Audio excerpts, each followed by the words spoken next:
Hi, this is our QLQ automatic plastic zipper close and zigzag cutting machine. The output is 4,000 pieces per hour. The machine size you can see, the length is about 1.8 meter, and the width is about 0.7 meter, and the height is about 1.7 meter.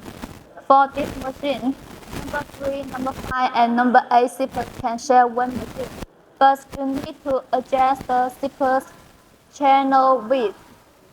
Okay, you can see the zipper goes through the heel and coming here. This is the cutting part. The brass will push the zipper coming here and come down here. This is the control panel. Okay, let me start the machine. You can see the zipper go through the heel and cutting here. The brass will push the zipper coming here and come down here. You can see it's very well. That's all. Thank you.